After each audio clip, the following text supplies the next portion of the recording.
上年 Hot Wheels 幫總公司 Mattel 賺咗超過15億，業績仲勁過 Barbie， 係公司最賺錢同年增長最高嘅部門。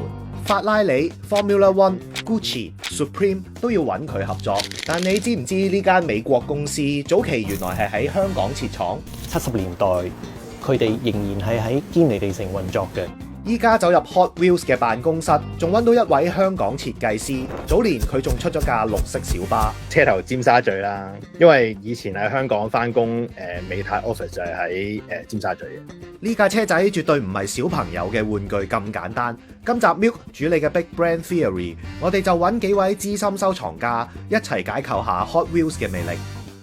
呢架車仔唔單止 target 小朋友，仲係唔少成年人嘅收藏目標。Ricky 同阿華就係其中2位代表，收藏 Hot Wheels 已經有30至40年。Ricky 仲記得自己第一部收藏係喺玩具反斗城買㗎。開幕嗰陣時咧，應該係唔知係86年定87年嘅。咁嗰陣時我都未夠18歲。原來嗰陣時18歲以下咧要家長陪同先入到去喎。嗰個貨架哇，有呢棟成間屋咁高喎。佢應該係要有啲體級先至可以拎到最頂嗰啲車咯。最初我記得買係6.9個一架嘅啫。咁而家正價係22.9個，但係買個咩車就唔記得咗啦。美國玩具品牌 Mattel 最近再度同法拉利合作，佢哋個個叫好。各位車迷都好期待，係會再出翻一啲新款嘅法拉利咯。除咗法拉利 ，Hot Wheels 仲踩入時裝同藝術界，密密出車。每年佢哋平均生產超過130款新設計，依家已經有成超過2萬款。不過原來一開始只係得16架。其實早喺 Hot Wheels 面世之前 ，Mattel 已經開發過玩具車，喺1953年帶嚟一架充滿未來感嘅開篷車。不過當時 Mattel 仲未認真看待玩具車市場。直到 Mattel 創辦人之一嘅 Elliot Handler 見到自己個仔喺度玩 Matchbox 出嘅車仔，先觸發佢開發玩具車呢條支線。Elliot Handler 派團隊去有 Motor City 之稱嘅底特律，物色設計人才，希望請到當時喺汽車界3大巨頭返工嘅汽車設計師埋班。最後成功揾到喺 GM 度做汽車設計嘅 Harry Bradley 加入。Harry Bradley 根據自己喺1964年設計嘅 El Camino 作為原型，再加咗一啲搶眼嘅 features， 設計出第一架 Hot Wheels 車款。呢個改裝 style 正正就係 Elliot Handler 想要嘅車款，佢就叫 Harry Bradley 跟住呢種風格設計多幾架。1968年 Hot Wheels 正式推出第一個系列。呢16架車咧就係 Hot Wheels 嘅第一代啦，佢哋研發咗自己嘅敲漆方法，16個款咧都有唔同嘅配搭顏色。我相信配搭出嚟都超過100個顏色㗎啦。佢哋呢種敲漆咧，同出邊嘅噴漆係唔同嘅，係好強調好強烈嘅金屬感覺嘅。呢批有超過50年歷史嘅車仔，仲有唔少喺香港製造㗎。Mr. Wheels 就親身經歷過呢段 Made in Hong Kong 嘅時期。咁有一個暑假，我無意中發現到有一間工廠喺屋企附近棄置一啲唔要嘅玩具車，咁我就從嗰一日開始咧收集玩具車啦。過咗若干年後，我先知道我收集嗰架玩具車原來係 Hot Wheels。佢記得自己前後執咗成30架，到今日佢仲保留住其中2架。好多我身邊嘅朋友咧都唔知道 Hot Wheels 咧原來喺1969年、70年咧喺香港製造㗎啦。咁喺我嘅童年時咧，就應該係70年代，佢哋仍然係喺堅尼地城運作嘅，直至到1983年開始逐步停止啦，轉移馬來西亞啦，到最後1986年正式撤退啦。佢仲喺收藏過程中揾到一架1979年澳門製造嘅 Hot Wheels。咁我估計呢，佢係可能曾經同時間幫香港工廠生產。呢個我相信係 Hot Wheels 裏邊一個比較有趣啲嘅生產地嘅歷史。50年前香港係 Hot Wheels 嘅生產地，點估到50年後嘅今日，有位香港人成為咗 Hot Wheels 嘅設計師，每日都翻迪士尼咁，係開心嘅。Ron 細個就鍾情 Hot Wheels， 細個阿爸阿媽帶我去吉之島買一個 track set 俾我，要玩賽道，之後就越買越多。03年左右就開始認真儲咯。小學畢業嗰陣已經有成千架車咁樣啦。我細個有個夢想就係儲晒咁多年出過嘅所有車款。1968年到依家，我諗都完成咗80% 左右。最珍藏嘅一個係咩車款啊？好難去定義珍藏呢樣嘢。最貴嘅話就上年買過一架600蚊美金啦。係一架55年嘅 Chevy Bel Air Gezza。雖然咁中意車，但冇去讀汽車設計。不過去咗 HKDI 讀產品設計之後，竟然得到一個 dream comes true 嘅機會。裏面有個 program 就係要做 intern 嘅。咁個 intern 咧就有幾間公司俾你揀啦。咁啱其中一間公司就係 Mattel 啦，唔使諗啦，咁即刻 interview 啦。喺個 screen 個 PowerPoint 上面嗰架車都噏得出個名咁樣，咁啊係你啦咁樣。完成實習之後就獲 Mattel 聘請成為正式員工。雖然個 title 係產品設計師，但設計基本上90%都係美國負責。不過佢每年都會去美國 convention 同總部嘅設計師交流。咁啱2023年，美國有位資深設計師要退休，就係咁經內部調職，就去咗美國總公司返工。我哋講嘅 Hot Wheels Original 咧，就一定會係由零開始喺白紙上面畫個 blueprint 出嚟去搞嘅。但係如果話講做真車咧，咁我哋通常會問廠攞個 3D 啦。之後就縮翻到大約1:64個比例啦。好多人都問點解 Hot Wheels 啲車啲大細又大又細咁樣，因為我哋啲轆嗰啲 size 咧係fix 死咗。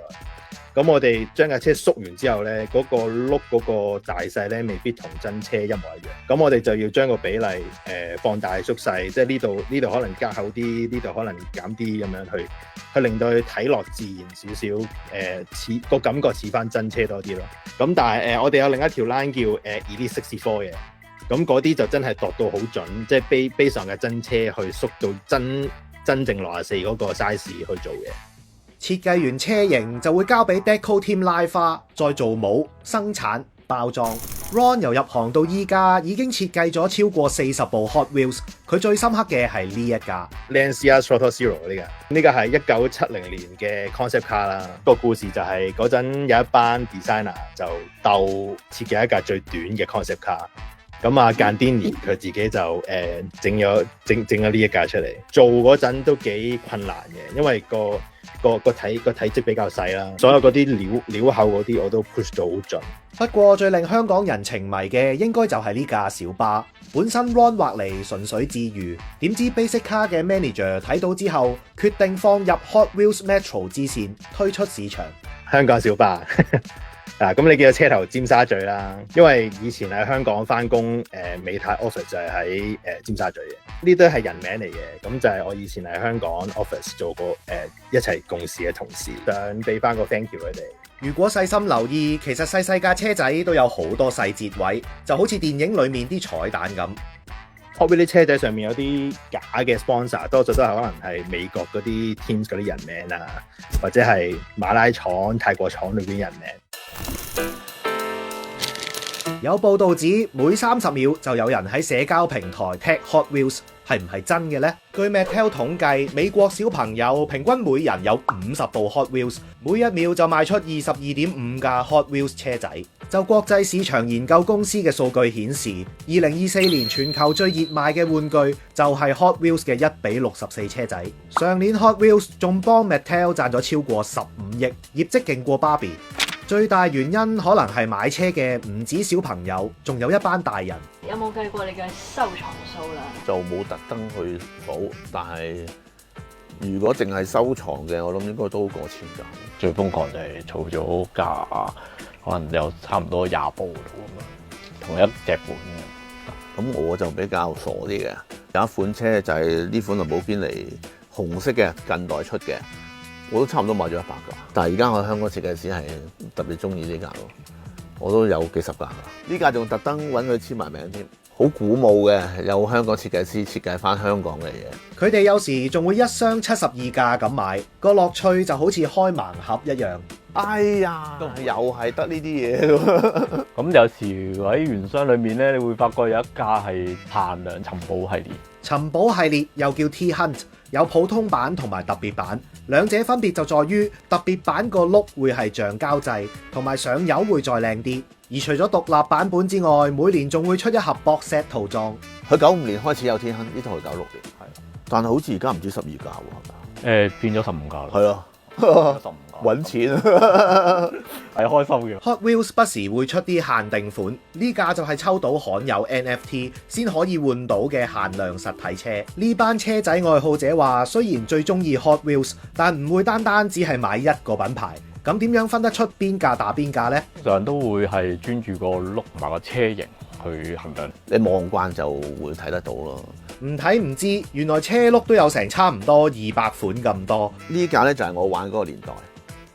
咁佢個轆咧嗱，你睇下，好似成個蝙蝠俠 logo 咁樣。嗱呢款咧，其實佢係仿翻70年代嘅轆嚟嘅。佢哋甚至會拆車換轆，玩到出神入化。不過車都要揀嚟拆㗎吓，好似呢架咁就應該點都唔會拆啦。呢架車咧從來冇正式投產嘅。當其時香港工廠製造咗呢架車之後咧，就被運到去美國，就喺當地嘅玩具店做試版。